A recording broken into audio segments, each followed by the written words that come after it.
మంత్రి పొన్నం ప్రభాకర్ అండతో కుత్బుల్లాపూర్లో కూనా రాజేష్ కుమార్ గౌడ్ అనే వ్యక్తి దౌర్జన్యాలకు దిగుతున్నాడు.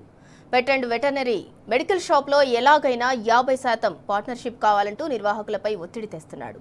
అధికారం చేతిలో ఉండటంతో డ్రగ్ కంట్రోల్ ఆఫీసర్లతో 4 నెలల్లో 5 సార్లు తనిఖీల పేరుతో వేధింపులకు పాల్పడుతున్నాడు. కూనా సెటిల్మెంట్ చేసుకోవాలని ఒత్తిడి తెస్తూ షాప్ను 5 రోజుల పాటు సీజ్ చేశారు అధికారులు. దీంతో విసిగెత్తిన బాధితుడు మీడియాకు సమాచారం ఇచ్చారు. వేధింపులకు గురిచేస్తున్న అధికారులను మీడియా ప్రశ్నించగానే మాకు సంబంధం లేదంటూ అక్కడి నుంచి పరారయ్యారు. జీడిమెట్ల పిఎస్తో పాటు మినిస్టర్ పొన్నం ప్రభాకర్కు కూడా బాధితులు కంప్లైంట్ చేశారు. దాంతో కక్షపూరితంగా షాప్ నిర్వాహకులకు కోర్టు నోటీసులు పంపాడు కూనా రాజేష్ కుమార్. నా పేరు Bhagyalakshmi sir. Noble Pet Shop నేను ప్రొపరేటర్ని సార్.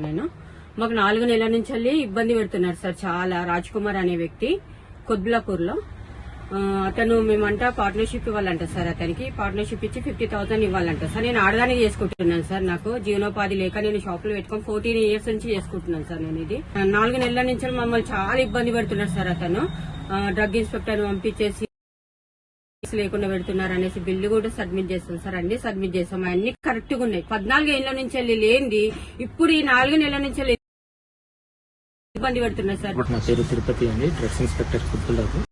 నాకు ఒక కంప్లైంట్ రిసీవ్ అయిందండి. ఈ షాప్ లో వితౌట్ ప్రిస్క్రిప్షన్ యాంటీబయాటిక్స్ అమ్ముతున్నట్టు ప్లస్ ఫార్మసిస్ట్ లేడన్నట్టు వస్తే ఇంతకుముందు ఒకసారి ఇన్స్పెక్షన్ చేశామండి. సేమ్ ఇలాగే కంప్లైంట్ వస్తే అప్పుడు కూడా ఇన్స్పెక్షన్ చేసి అతనైతే రిపీటెడ్ గా ఇంతకుముందు అతనే కంప్లైంట్ ఇచ్చాడు. ఇప్పుడు కూడా 2 times కంప్లైంట్ వచ్చిందండి. నేనేం ఫోర్స్ చేయట్లేదండి. అట్లా కంప్లైంట్ లో ప్రిస్క్రిప్షన్ లేకుండా యాంటీబయాటిక్స్ ఇస్తున్నారని ప్లస్ ఫార్మసిస్ట్ ఉండట్లేదని అంటే డైరెక్ట్ గా వచ్చి అడిగితే వితౌట్ ప్రిస్క్రిప్షన్ ఇచ్చారండి. ప్లస్ బిల్ కూడా ఇవ్వలేదు. ఇన్స్పెక్షన్ చేస్తామండి, చేసి మా పై ఆఫీసర్స్ కి రిపోర్ట్ ఫార్వర్డ్ చేస్తామండి. వాళ్ళు యాక్షన్ తీసుకుంటారు.